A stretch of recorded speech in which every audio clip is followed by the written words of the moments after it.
How's it going? It's Jose here with swagacademy.com, and let me ask you a question. How much time is enough time to start dating and start trying to find love again right after a breakup? Would you say 3 weeks, 3 months, 6 months? I want to open it up for discussion in the comment box, particularly at the end of this video. And I don't think there's specifically a right answer that's a one size fits all for everybody. But I want to give you 3 little tips that I think will be very useful to you if you find yourself in that situation, coming right off of a breakup, maybe a serious or a long-term relationship, and you're trying to decide if it's going to be beneficial for you to try to find love and have a rebound, the good old-fashioned rebound that we're talking about.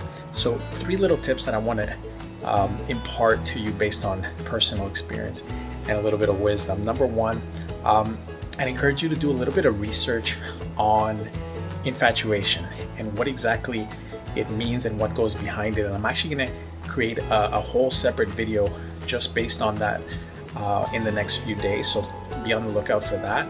It's going to talk about the differences between, love and infatuation. But do a little bit of research and just make sure that you're fully understanding, because right after a breakup, we can be pretty vulnerable and sensitive to our emotions and not be able to really discern the difference between the two things. So at least going into something with that understanding, even though you may still be experiencing those emotions, at least you'll have a better mental grasp of it and be able to manage it a little bit better. Number two, second tip is don't make any major decisions. One of them being commitment. Obviously, if you're seeing somebody that could be, a fling or a rebound, don't commit to anything specifically like a relationship, where you're monogamous. For example, you got to keep your options open at the beginning. You don't want to commit to anything. You definitely don't want to be making any serious life-changing decisions like moving in together, or buying stuff together. Like, I would stay completely away from that for the first little while, just to make sure that you're taking care of yourself and you're not overly committed just because you're having all these feelings. Oftentimes we get these feelings of loneliness and we don't want to be alone, so we will do things beyond what we would normally do. So I'd urge you to stay away from that. No major decisions or commitments for the first few months. And tip number 3 is you got to keep yourself accountable, because at the end of the day, this person that you may have just met is really not going to do it for you, and they may not even be aware of all your responsibilities, and that's very important. So everything from your family, if you have kids, if you're a single dad and you have time with them, don't neglect that.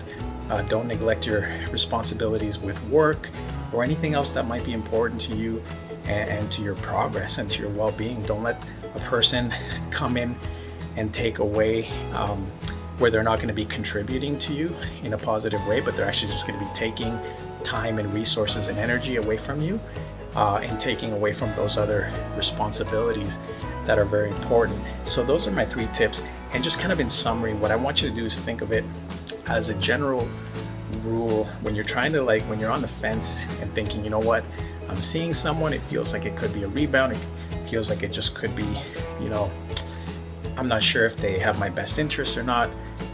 Think of it from a place of healing. So whoever you're hanging out with, whether you're just chilling or there's romance or whatever, there's chemistry, if the interaction is helping you to heal, then that's actually a good thing, and it's something that you shouldn't overthink, and you shouldn't try to compartmentalize and try to define it with a label or a title. Just enjoy the ride, go for the journey, and just know that the person could be there in your life just for a temporary season, but they are helping you to heal and they're a positive influence. So definitely welcome those people in your life.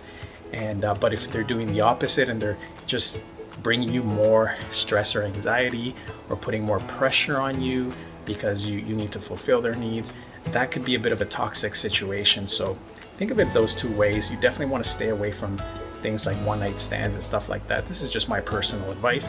You can take it with a grain of sand and it's up to you, but that's my advice. And I hope you're out there having fun doing that self-healing, because it is positive, and if you come across the right people, and it can be a lot of fun. So With that said, I will see you in the next video.